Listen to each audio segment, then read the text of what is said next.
Have you ever met a person who hasn't ever heard the story of Titanic? Unlikely. Even if you ask a 10-year-old, they'll tell you exactly what took down the gigantic ship. However, some survivors of the sinking legend would beg to differ.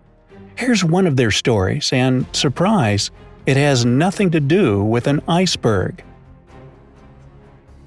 Armenian publicist Vodkanak Bayurate was 25 years old in the spring of 1912. He described what happened on his journey to America on the most famous ship in the world in his memoirs. Quick history quiz. Do you remember when the Titanic left the Southampton dock? Did I hear April 10, 1912? Yeah, that's right. Now, back to the story. In 1912, Vodkanak published some books together with his father, a famous Armenian writer. His task was to take the books to America. He had some health problems, so he was denied at the consulate at first, but he got the papers he needed to enter the U.S. after his father pulled some strings for him. Vodkanak caught the legendary Orient Express from Istanbul to Le Havre, and from there he made it to Southampton. He learned that the nearest ship departing for the New World was the Titanic, which everyone was talking about. He was pretty excited about the journey and arrived at the port neatly shaven and smartly dressed, with a trendy cap and massive glasses that were popular in the U.S. at that time. The writer met three men with whom he shared cabin 804.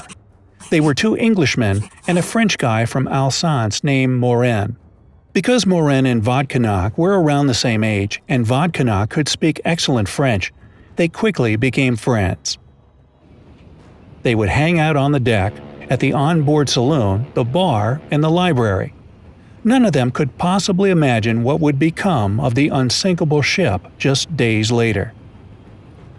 They went to bed rather late on April 14th, just like on the other nights.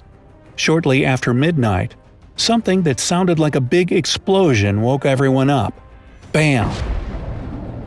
The night lights went out, and the Englishmen were jolted from their bunks by a strong push.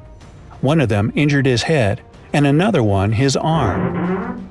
The two new friends helped them up, took a few belongings with them, and left the cabin, not knowing that they would never step back in it. Vodkanak only took his passport and all the cash he had, about $54.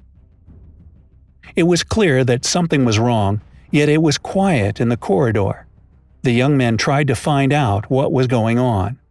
None of the crew members wanted to say anything, but a few minutes later, it was impossible to deny that the Titanic was going underwater. Vodkanak noticed the sailors were getting the lifeboats out, and commanded they were only for women and kids. Some men tried to sneak in anyway, but gunshots were fired off to prevent them from doing so. Vodkanak and Morin looked at each other, understanding they had two choices: stay on the sinking ship and say goodbye to their futures, or at least try to save themselves by jumping in the water. Both wanted to live, and both knew they could swim well, so the choice was obvious. Morin managed to get them two life vests. Vodkanak put his passport and money in a little bag and tied it around his neck. The Titanic's bow was already underwater by that time. It must have taken them real courage. Imagine you're in the middle of the high seas on a sinking ship, and you know no one will save you right away. A lot of people in this situation wouldn't have dared to take it to the open water. So Vodkanak and Morin jumped and got instantly separated by a sudden wave. It only made things worse, because braving this catastrophe with a friend was one thing, but doing it alone was way scarier. The water in the North Atlantic that night was just below freezing, at a scary 28 degrees Fahrenheit. The young rider felt his arms and legs go numb, and he was understandably getting weaker and weaker every second. He lost the life vest, and now his only hope for survival was a lifeboat. He was about to faint, and it wasn't getting any warmer in the water. Just then, he bumped into something. It was a lifeboat. But if you're hoping for a happy end at this point, I'll have to disappoint you. The boat was so overcrowded, they pushed the young man with a paddle when he tried to stick to the boat. He begged for help, but they refused to show mercy. Their logic was simple. One extra man in that boat could have made it sink, and no one in it would have had a chance for survival. He had to let go of the boat, and what happened after is a miracle. Vodkanak woke up alive on board another ship. That ship was the Carpathia, and it was en route to New York with lucky survivors on board. The writer had a terrible headache and he saw double, but what mattered most is that he escaped from the freezing ocean. How did he do it? He couldn't remember anything. The next evening, the ship made it to New York. Without his passport and money, which he must have lost at some point during the rescue, Vodkanak was taken to the hospital. 12 days later, a woman came into the room, and all she could say through tears was, "Oh, my dear boy." She turned out to be the person who saved Vodkanak. Mrs. Astor was in her 50s, and she told the young man the lifeboat he tried to get into didn't actually leave without him.